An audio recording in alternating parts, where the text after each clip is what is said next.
Okay, so I want everyone to just say the name and say what they do. Okay, no more than that, because I want to hear more at the end. Yeah, when Melissa's through, we'll redo this so everybody will get a chance to have worked on a revised branding, or revised not branding, revised statement about yourself. So we'll go around the room and let's see. I'll start. I'm Bill Gage. I'm a fractional CFO with Gage Advisory Services. I serve primarily clients in the insurance industry. I am going to go to Bruce. Good afternoon, everybody. Bruce Stein. I'm president of Real Property Partners. I provide real estate consulting services to high net worth investors and second generation families. Thanks, Bruce. Amon. Hi, Bill. So when I'm not part of Melissa's unofficial fan club, I provide digital advisory services to S&P 500 businesses. All right, thanks. Larry.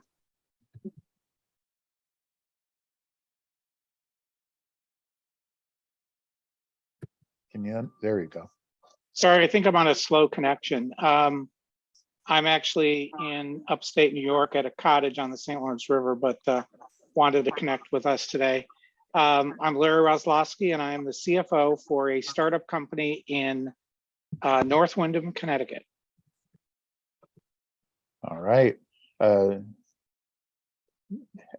Jav, I'm gonna butcher that one.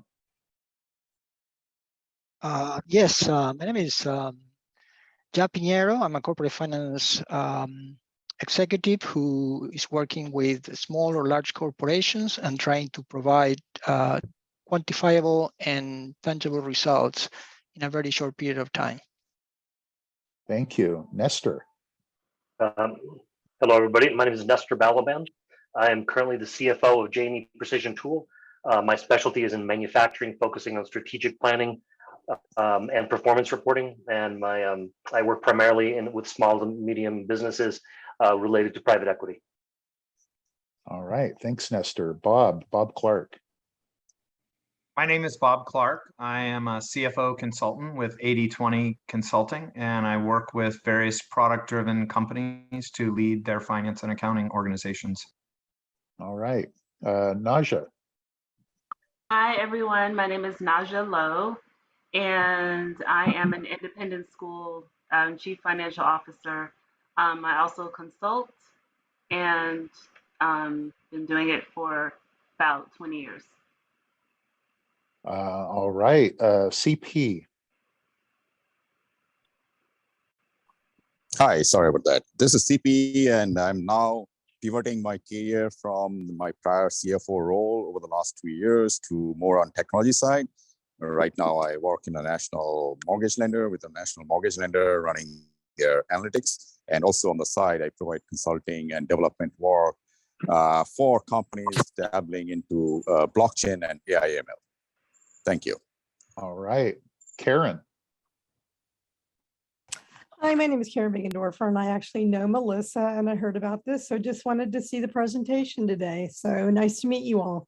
All right, glad you're here. Tim. Hi, I'm Tim Azul. I'm in charge of all the financial initiatives of Mission Microwave Technologies, a satellite communication provider. And Dale Bolin. Yeah, hey everybody. I'm Dale Bolin. I am a corporate controller, currently in transition. My background is manufacturing distribution. All right, thanks. One thing I forgot to ask everyone, where you're located, feel free to put your contact info in the chat if you'd like. Dale, since you're I think you're the first one that said you're in transition specifically. Yeah. Where are you located? Los Angeles. Oh, okay, very good. How many people from outside of Los Angeles do we have here besides Angela and Joyce? Nestor, a few people have their screens off. All right, and with that, Melissa, over to you. Okay, thank you. All right, are you guys ready? Ready. Okay, good. All right. So let me, hold on, let me share screen. Is it letting you share? There Yep. we go. Yep. Okay, let me start from the beginning. Okay. All right. So today we're going to talk about building and marketing a personal brand, because each of you is your personal brand, right? And some of you are consulting, some of you may be full-time, but anyway, you know, we are all our own brand. Now, I want to share a little bit about my background. So I'm a newscaster turned award-winning storyteller. I started my career as a newscaster, and because I was a newbie at the time, they decided to give me a 5-minute human interest segment every single day. They said, okay, go out and cover whatever story you want, but no hard news. So I did everything from health, beauty, technology, science, red carpet events, movie premieres. I went to the Star Trek convention twice, sat on the captain's chair, did my intro, outro. It was a lot of fun. So in those 4 years, I interviewed thousands of people from all walks of life and ended up covering over 1,200 stories. And that laid a very, very solid foundation for me as a storyteller. I have over 25 years of industry experience, and also help my clients raise sales anywhere up to 400%. And currently, I'm also a branding marketing coach for USC's Bridges program. Bridges program is an entrepreneurial program they have, at USC. So this is my partial client list, and this is my partial award list. And I want to ask you guys a question. What is a brand? Can anyone tell me what you think a brand is? Feel free to unmute yourself and jump in. I can say, I feel like a brand is what you're known for. The minute you say your name, what is associated with that? Yeah, absolutely. Anybody else?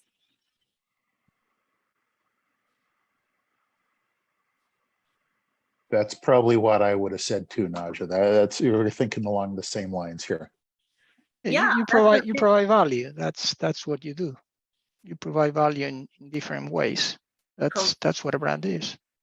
Okay, provide value in different ways. Okay, anybody else? Brand is the perception. Brand is perception, absolutely. Anybody else? Don't be shy. I have a lot more questions coming. Okay, a brand is a customer's gut feeling about a company, product, or service. It is not what you say it is what they say it is. So this is the tricky part. So a lot of us have an idea about, okay, my company is about this and this and that, right? This is the service or product we provide. Now, as it's what we say it is, but our customers think the same way. Is there any gap between what we think it is and what they think we are, right? Sometimes the gap could be huge, and sometimes the gap may be very little. So if you have longtime customers, it's always good to ask them from time to time, hey, I want to ask you a question. If I ask you what my brand is, what do you think? What do you think my brand is? So it's just to do a checkup from time to time, just to see how far you are. Are you off or are you on brand? All right, why do you think people buy? Anybody? Why do they buy in the first place, or why do they buy from you? Why do they buy in the first place? They either have a need or a want. They need something or they want something. Yeah, absolutely. A need and want. What else? They had like some kind of an emotional reaction. Absolutely, emotional reaction. What else? They perceive the value to be greater than the price. Okay, very good point. Definitely. The value has to be greater than price. Yes. What else? They buy what your brand is. Yes, for sure. They buy what your brand is. Yes. What else?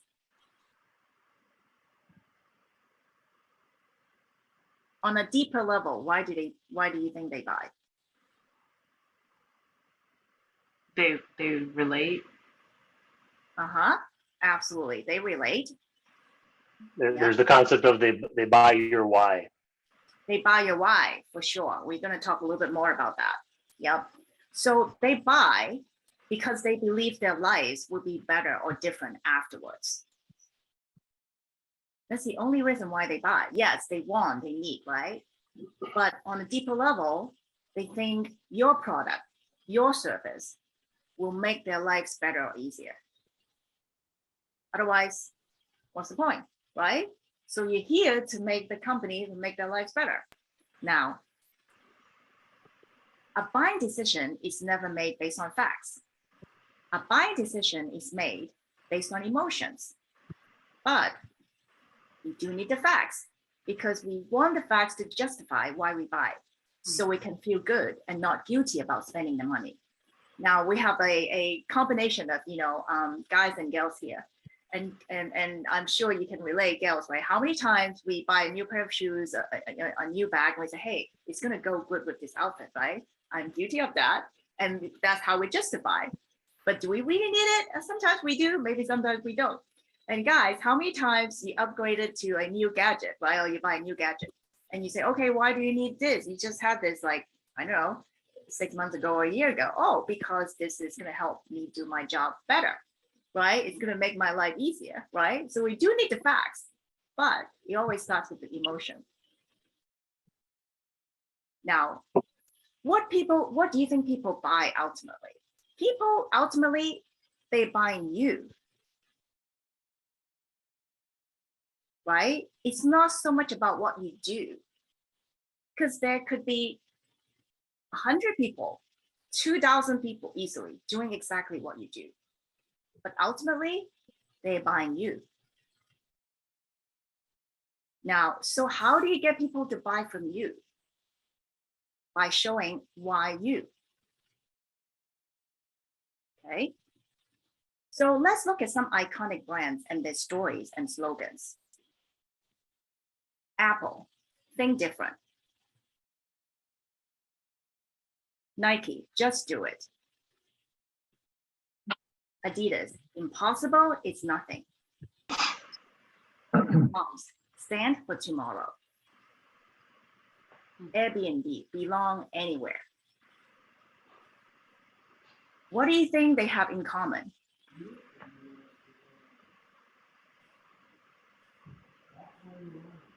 They are short, Sorry?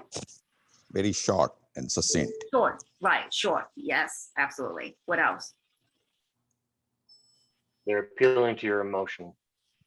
Yeah, they definitely, they have the emotional connection.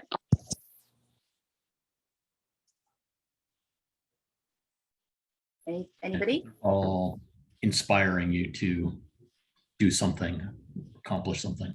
Yes, very inspiring for sure. Anybody else? Like, this is an observation of what it's not, but I almost feel like this is a difference between leadership and management.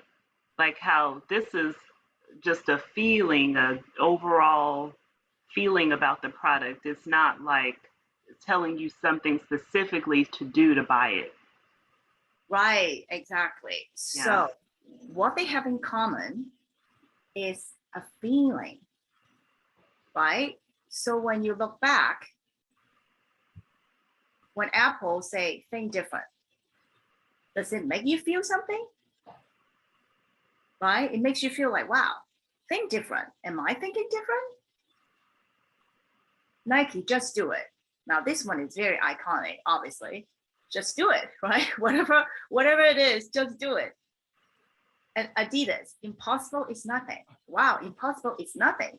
So it makes you feel like, wow, I can really push through, right? Nothing is impossible.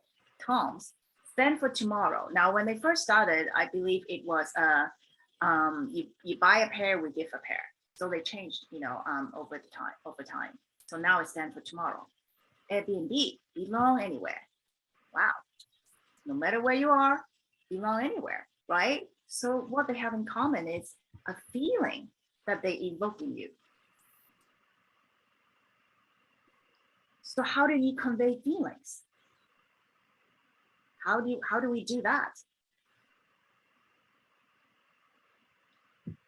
And more specifically, how do us finance and accounting types that are usually in the numbers, how do we convey feelings from that? That's the tricky part. Yep, that's the tricky part. So we do that through storytelling. Now, storytelling has been around since the beginning of time, right? But how do we incorporate that in what we do to make it effective and communicate what we want to communicate with an emotional connection to get the results we want? So I'm going to show you 2 examples, and I want you to tell me which one you can relate more and why. Hi, I'm Lynn Murphy, and we're talking about my new book coming out called Women Who Push the Limit.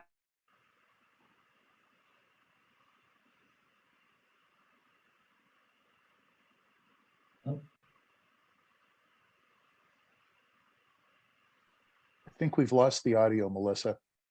Yeah, it's bad connection.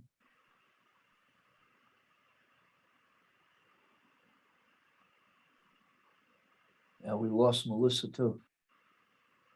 She's muted. Oh, did you say Yeah, you I'm guys not hearing hear it? anyone either. We've lost the audio on that video. We can't hear anything. Oh, let me go back and see. We heard your first couple words and that's it. Hi, I'm Lynn Murphy, and we're talking about my new book coming out. Can you hear it now? Yes. Okay, perfect. Hold on. Oh, it lost it. Who Push the Limits. This Yeah. started with discussion with my coach, who's been telling me for years, it's time to write a book. And I wasn't really happy with the ideas that I had come up with to do that. But we came up with an idea for women who are making a difference in the world.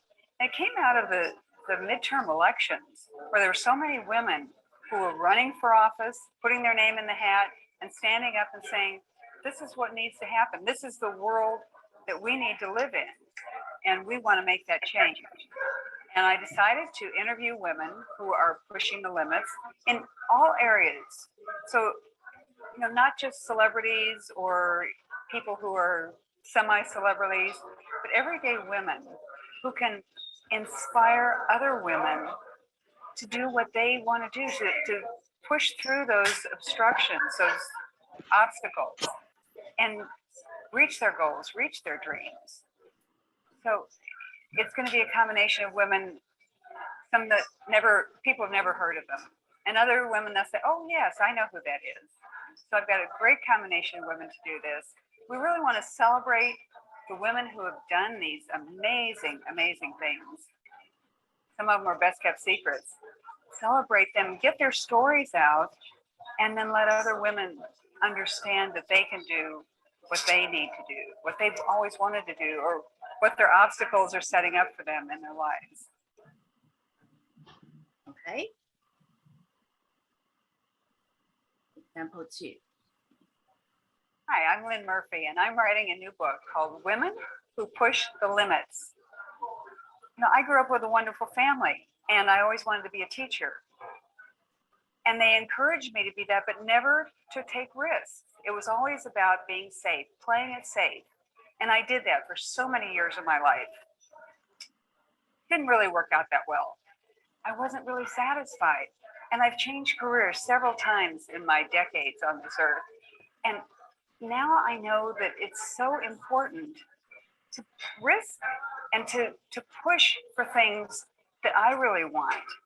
So I want to inspire other women through the stories that this group of women I'm collecting and weaving together can inspire other women and even men, who care about other women, care about the women in their lives, to push those limits and to go for their dreams and go for their goals and to understand that the fear is going to be part of it. How do you overcome those obstacles and be true to who you really are, to be authentic and to get your message out there?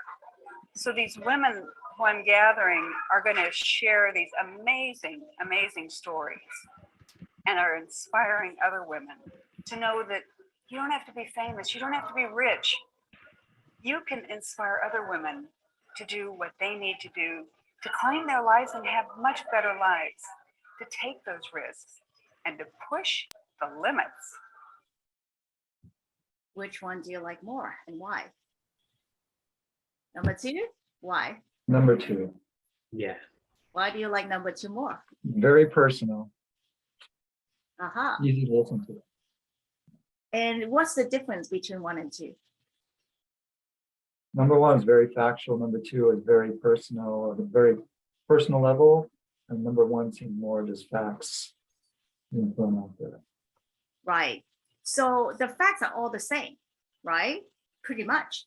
Number one is she just basically listed all her facts. But number two, she did it in a storytelling format and she framed the story. Now the facts are still there, but she framed the story so we understand why she's doing that. It's more personal, it's very relatable, right? So this is what we want to learn today, how to frame it so that we can be relatable to our audience. Now, what is storytelling in business? I want to set this one straight because a lot of times when I talk about storytelling, people always have a very different idea. They think, oh, yeah, I've been posting on social media, I've been doing storytelling, but posting on social media, it's not storytelling. And they say, oh yeah, I've been doing this and that. No. Storytelling in business is very, very specific. It is about crafting a story to evoke an emotion with the intent to connect and change the perception of the brand.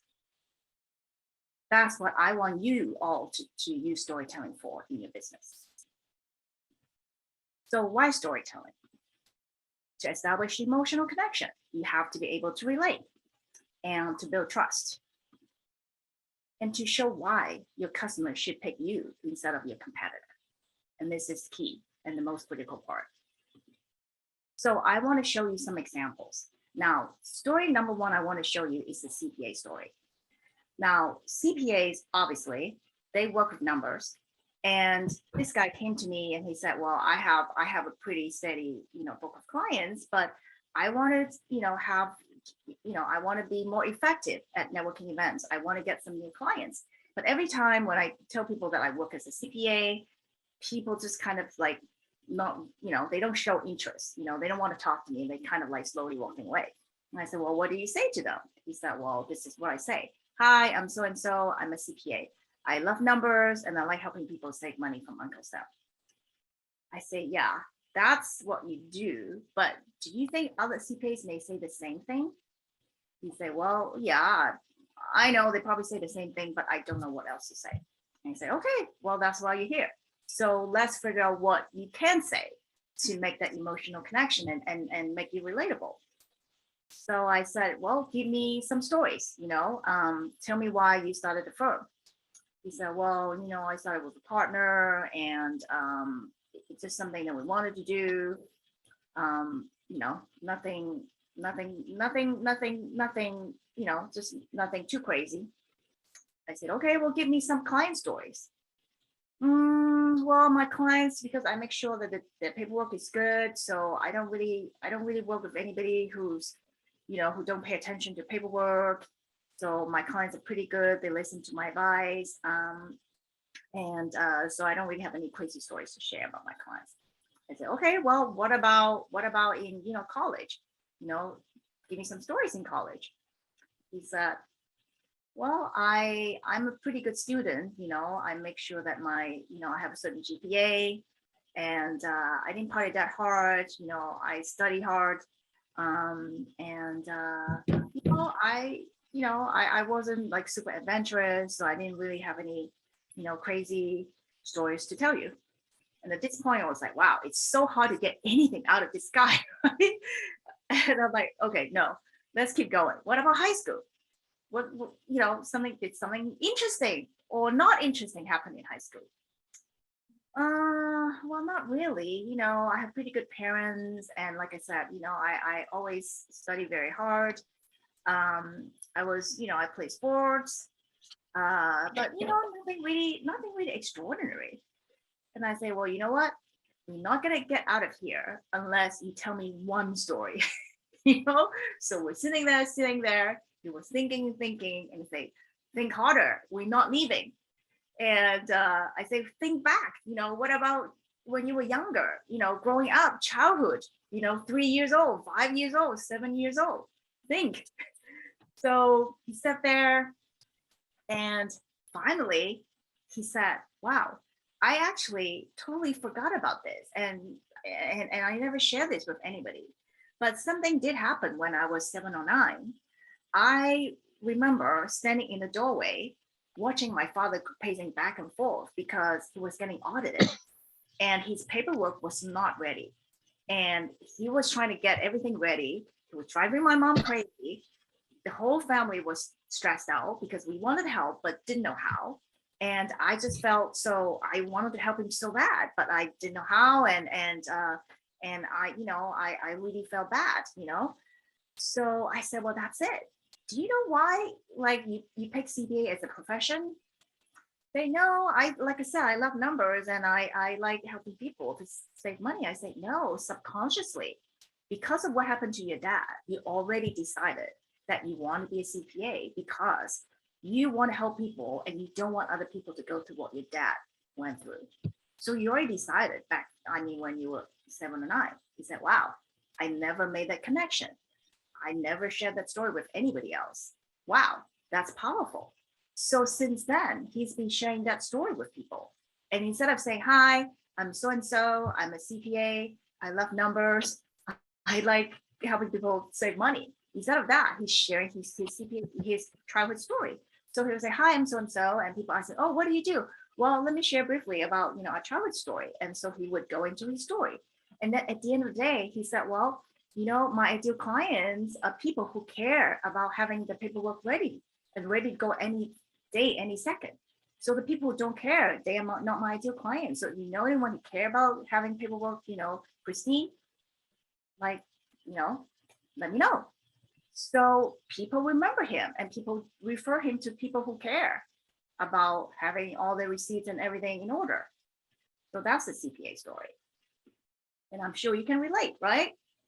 So the next story I want to share is this guy works as a will, like estate planning, a will executor. So he said, well, I want to network, but at the same time, I'm usually appointed by the court to be the executor.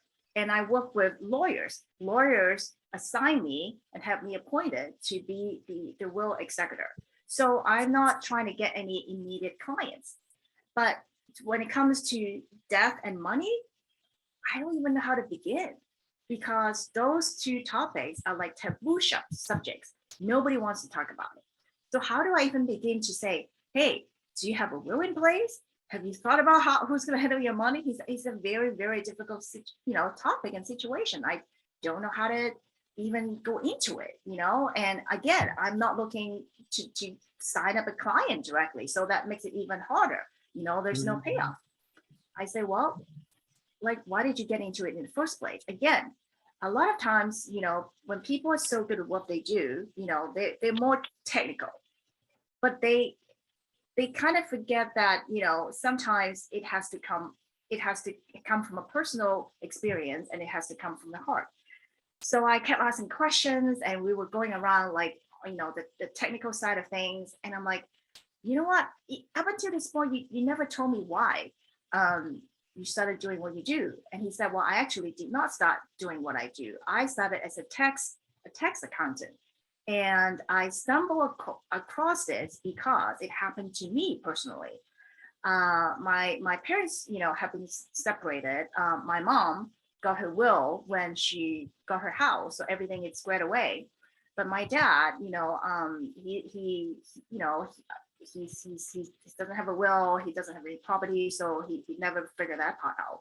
And one day he got sick and I got called to take care of, he's still alive, but I got called to make decisions for him and to do, a bunch of things for him because he's unable to do it himself. And I was working full-time at the time and I had to drop everything. And I had to learn how to find the right paperwork, fill it out correctly, get it to the right agency, and then have the agency give the correct paperwork back to me so I can take it to the next place to find a home or get all that stuff for his dad.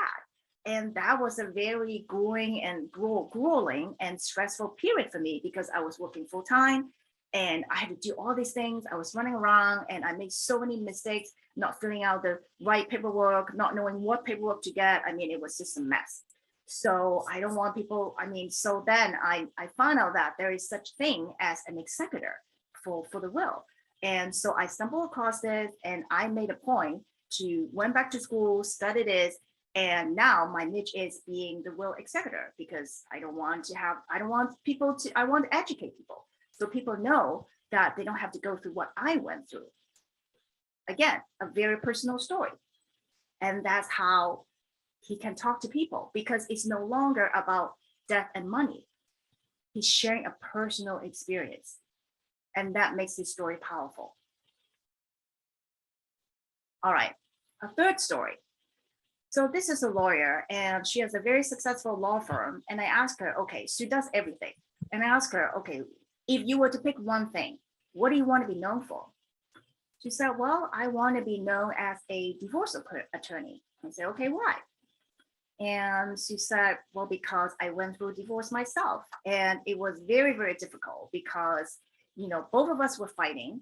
We both, because we were both lawyers and we had lawyers. So we saved so much money paying the lawyers and we didn't get very much out of it. We spent it was a very expensive divorce. It was a $500,000 divorce. I said, wow, that's crazy. He said, yeah. So I want to educate people and tell them there is a better way to get a divorce. You don't have to, spend $500,000 doing what I did, which was crazy. So she wants to be known as a divorce attorney, but she's not telling that story. And she's like they do everything. They do business. They didn't even really talk about what they specialize in. I say, well, have you ever shared the story with your clients? They say, no, because I don't do the onboarding. My people do the onboarding. I say, well, have you told them to share this? They know. They just ask a bunch of questions and then they just decide whether we a good fit for them, and that's it. I say, yeah, but you got to share this personal story because that's what makes you powerful and successful as a divorce attorney. And people want to know that you went through it yourself. So you can be sympathetic, you can be compassionate, and you can truly help them solve, their problems and help them save money and not, having everything, having all the money going to the attorneys. She said, yeah, I never thought about it. And she's been doing it since. So what is the common thread here for all these three stories?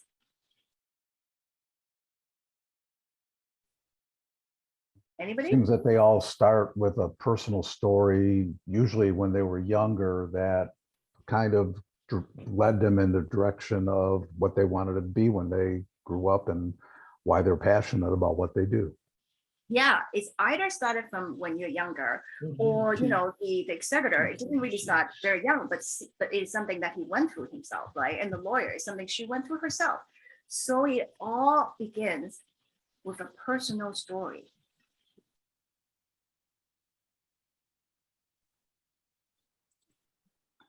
So how do you craft your story? You need to have the 3 whys.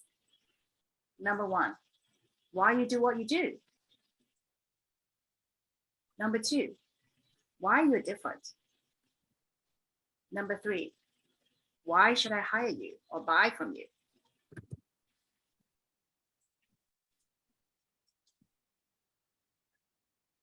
So when you think back to all those 3 stories, right? They tell you why they do what they do and why they're different, and then why I'm the perfect candidate for this job. Everybody got this? Okay. All right, here's come the exciting part. So I want to do a hot seat with somebody who would like to volunteer. So Bill, help me see who put the hand up or who wants to volunteer and test this out. I'll volunteer first. Bruce? Okay, Sure. great. All right. So now you know the 3 whys. You want to try it? Sure. Hi, I'm Bruce Stein. When I was 5 years old, I wanted to be an architect. I really loved how to put together buildings. When I was 16 years old, my best friend's uncle owned an apartment contracting company. And he said, if you can read blueprints, you should learn how to build. And he hired me. And since I've been 16 years old, I've been in real estate my whole time. So if you hire me, you're going to be getting 30 years of experience in all aspects of real estate consulting and development. I don't know how much farther to go, but yeah. Okay, is that how you normally do it? No, Oh, this is new, right? This is, you incorporate some of I this. just, Okay. yeah, just Okay. took it from here. Okay, great. Now, so I have some questions for you. Now, you said you were always interested in buildings and architecture since you were 5, right? And then when you were 16, your friend's dad, right? Right, hired you, correct? Yes. Okay. So what did they hire you to do? To learn what? Oh, to be an assistant to a superintendent who was building apartment building. Okay. So I could see how they start from grading the land to putting in sewers and utility lines, and then going up and framing and then putting in, windows and doors and appliances. So to see how it begins from the beginning to the end. Okay, great. And what do you do again as a profession? I provide real estate consulting to high net worth investors. Okay, real estate consulting. Yeah. Okay. So do you know why you're so fascinated with architect and buildings? Did you ever figure out why? I know it started early, but do you know why? I used to travel with my father around the country, and we'd go to various downtowns and just loved looking at the skyline and seeing all the high rises and the different buildings, and going to train stations, and they're just all very different. Okay. So since you were hired at 16, right? Did you ever want to change profession, or you knew that was it for you? I decided I like real estate development better than being an architect. Yes. So I never pursued architecture. Right. But still you stay in, real estate. Yes. Right? Did you ever think about, oh, maybe I can do something else, or you kind of knew that was your path? That was my path. Okay. All right. So,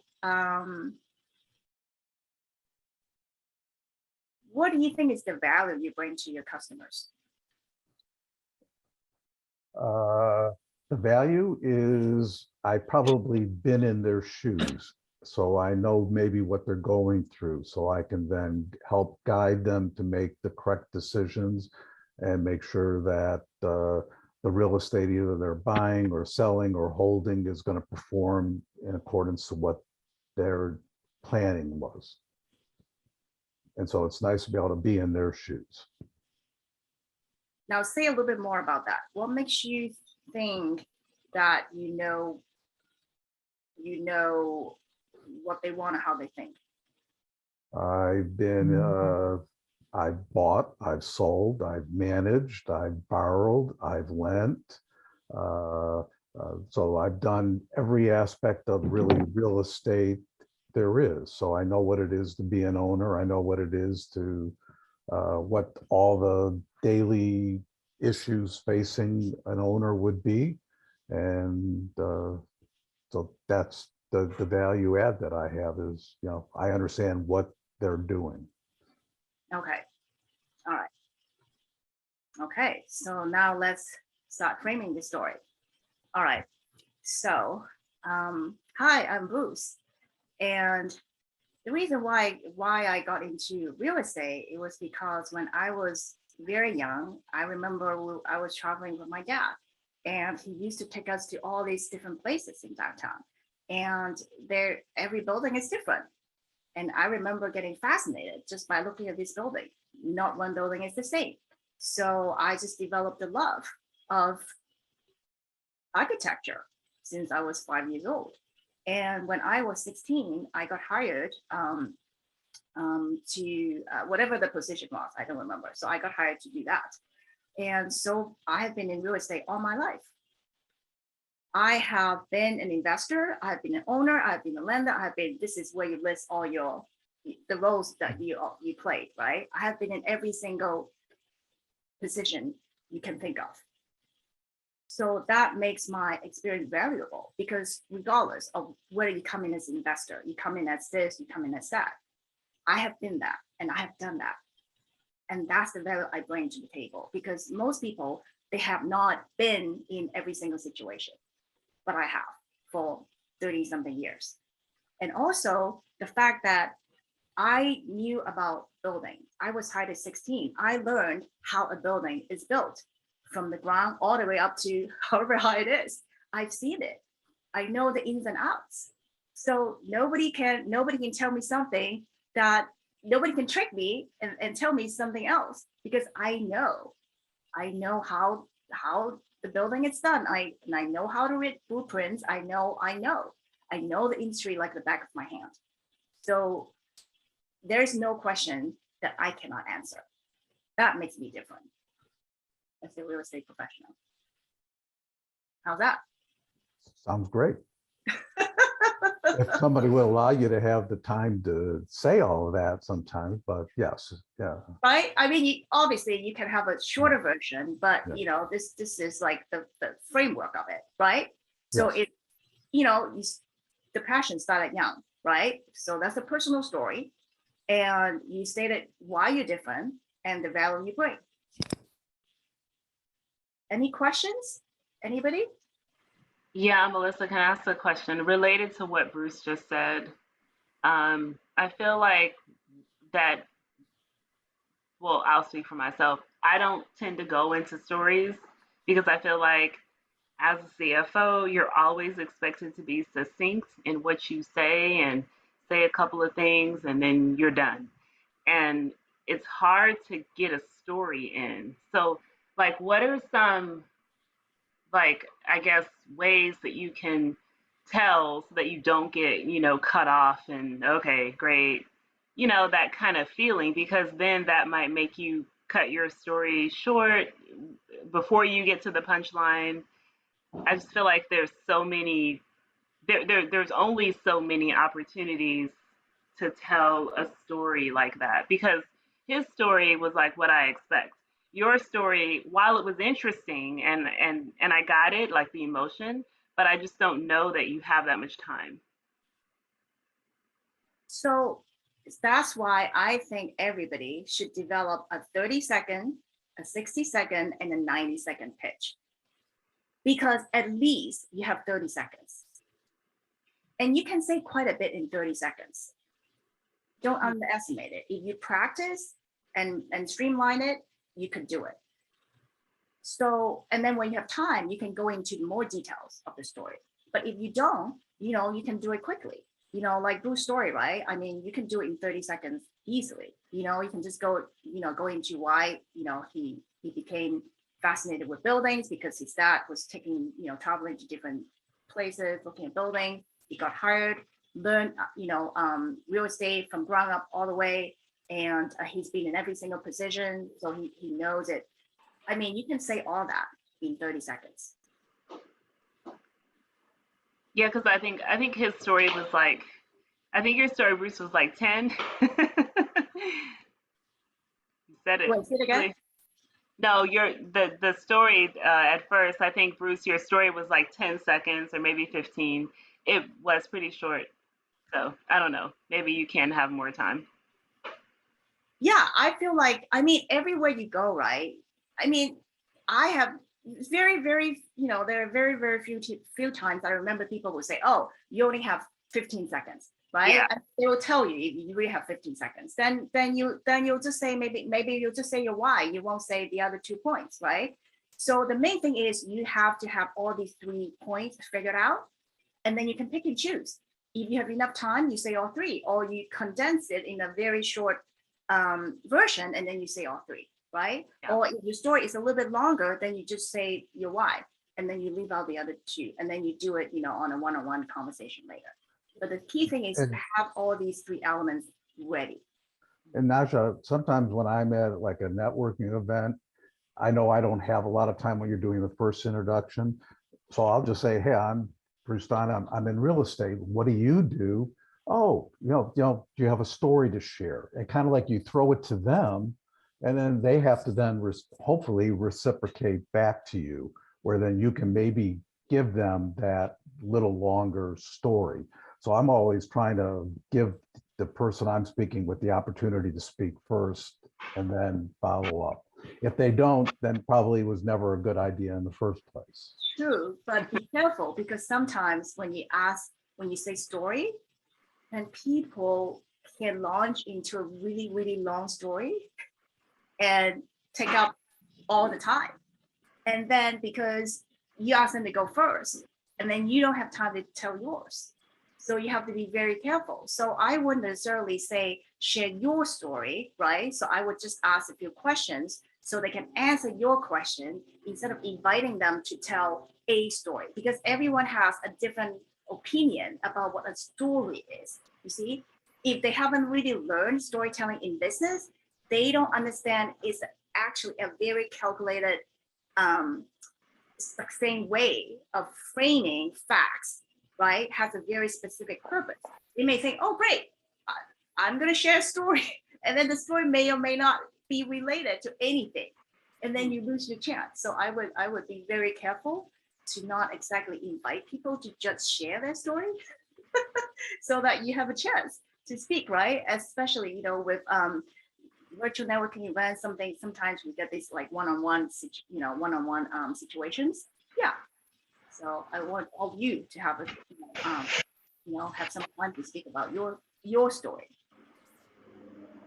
Okay, any other questions? All right, so where do you use your story? Elevator pitch. You just try one. Job interviews. Board meetings. Videos. For all of you who do videos and social media content, right? You can share that. And website. Put that on your website, your origin story. Why do you do what you do? People want to relate. People want to see why they want to buy from you. All right, so if you need help, I don't want to leave you hanging. And I do have a Build Your Elevator Pitch package, and I do a special pricing every time, I do a webinar. So you get two versions out of it, one 30-second and one 60-second. And you have to let me know today if you want to do this. And this is my contact, melissa@duckpond.net, and my phone number. So if you want to follow up with me, get some feedback from me about your story, your elevator pitch, I'm happy to help you out. And for those of you who like free gifts, I have a free gift, and that is I have a free ebook on how to be a rock star on camera. And this is for people who are recording themselves on camera and do social media content for their profession. And I always end my webinar with this quote: the meaning of life is to find your gift, and the purpose of life is to give it away. Thank you. All right. I gotta go. Thank you. Bye. Thanks, Marcy. All right. Thanks, Melissa. Very good. Any questions at this point? Yeah. Any questions, comments, feedback? I liked it. Good information.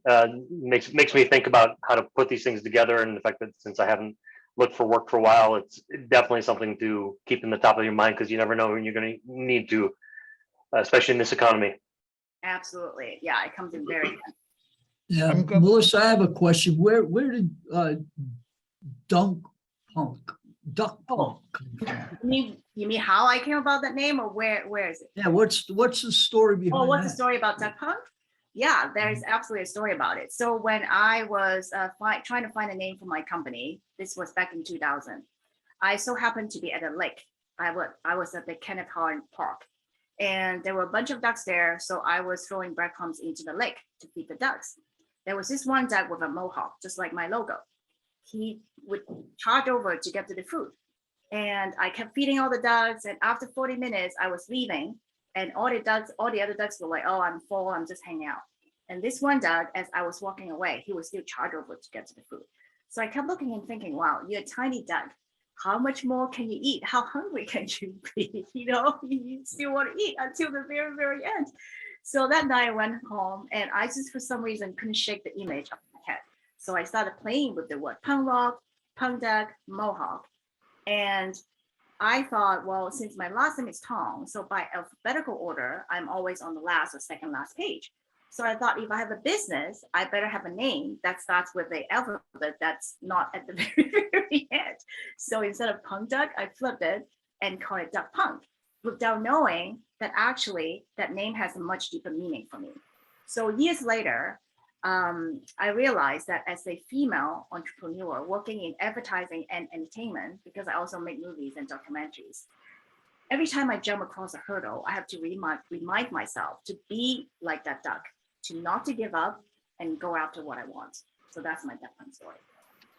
Oh, now that's a story. All right. Thank you. Yeah, thanks, Melissa.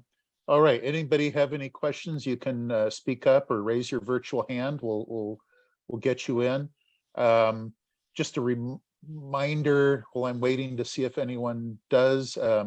Next month on Monday, September 12th, our speaker will be Angela Duns. Angela will talk about branding on LinkedIn. So I'm sure a lot of this will follow what we're what Melissa's talking about today. I got one question, Melissa. You know, I attend a lot of virtual networking meetings over the last couple years, and some of them get some very large groups. So everybody gets creative and tries to get you to give your intro, you know, short. You know, 50, we used to do 15 seconds. I've heard it, you know, 7 words or less. You know, and so obviously you're giving a very, very brief. You can't tell a story, hardly tell a story in 7 words. Sounds hard to do. I'm sure you can if you apply yourself. But you know, you mentioned even in as few as a 30-second 30-second introduction, which is a really short introduction to weave a story into. Can you talk just for a brief moment on, you know, getting a story into something as short as 30 seconds? So that sounds hard. Yeah, it's I know it sounds daunting, right? We all think 30 seconds is so short, but when you actually turn on your clock, you know, on your phone and start looking at it, you can actually say quite a bit, you know. And let me show you. I have my phone here, so I will use that CPA story because I've done it, you know, so many times, and I know I will be able to hit 30 seconds. So hold on. Okay, so I'm gonna time myself. Okay, so I'm gonna stopwatch. Okay. Hi, I'm so and so, and I want to share a very personal, you know, childhood story with you. When I was seven years old, I witnessed how my father was getting audited, and I remember standing in the doorway, watching him pacing back and forth in the room, not knowing what to do. I so wanted to help him, but I couldn't because I didn't know how. And he was driving my mom crazy. The whole family was completely stressed out.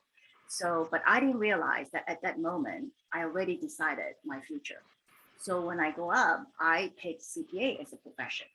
And now I want to help people who don't have the paperwork ready, be ready. So the paperwork is so pristine that they don't have to go through what my father went through. That's my mission for being a CPA. That's all right. Well, that makes it very.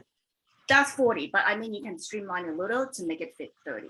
It's doable. And that's very clear, and that's, you know, that shows the power of applying judicious editing and, you know, going through it and making, you know, the cuts and rewording until you get it just right. So that's very good.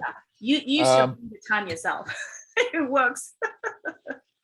All right. I don't see anybody's hand virtually or physically raised. Again, our speaker in September will be Angela Duns on LinkedIn and branding.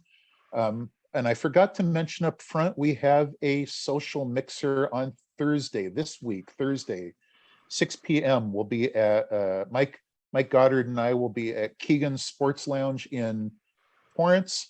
Larry, I expect to see you there of all people. One of the closer ones.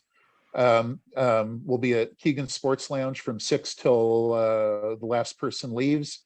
And it's a social mixer and everybody, I've got three different groups of people invited to join us. So come meet people, get your name out there.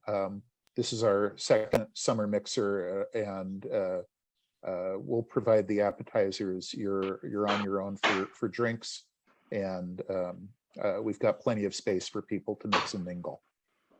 Yeah, and I want to stress, practice what you learn so you can do your elevator pitch on Thursday. I'm gonna try to be there and see if you've done your homework. We've lost about 7 or 8 people already from this meeting who've had to go.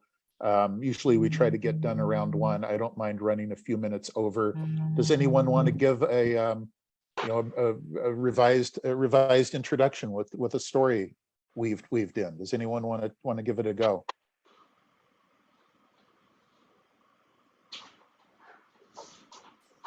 Don't be shy. Takers. I'm gonna give it a little start, and this is coming off a little bit off the top of my head, but I'm Bill Gage. I started take care, Angela. I started Gage Advisory Services, of course, after getting laid off and finding ageism in the hiring process. Of course, there's ageism in the hiring process. When you hit your 50s, 60s, it gets pretty rough. But I've also watched a lot of CFOs, and I've learned what I wouldn't want to be like as a CFO. And it's not about me, as it's about my clients. It's all about, do my clients understand their numbers, and do they know how to make good decisions based on that? So I try to work with people who really have a deep need to understand where they are and with their finances, and want to be able to understand it better, simpler, and understand it better, and be able to make good business decisions. Bill Gage, Gage Advisory Services.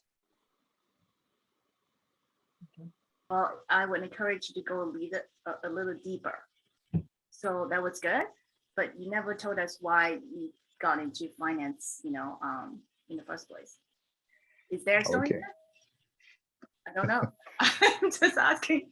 I grew up a baseball fan, and this was before all the games were on TV. So the best way to fully immerse yourself in baseball is to get into the statistics. I did realize I wasn't statistically minded enough to become an actuary or anything like that. Working in the insurance industry, that was, a line of business that was above my head. But accounting came pretty naturally to me and translated very easily from thinking about statistics, and it's helping understand the numbers, and that has since morphed to, I try to help people understand the story behind their numbers.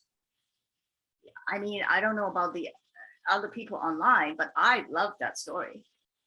I would love to hear you say it. I've known you for a while. I've never heard you say that story. All right, I'll have to weave that in. Try it. You see what people say. All right, everyone. Again, thanks for Melissa.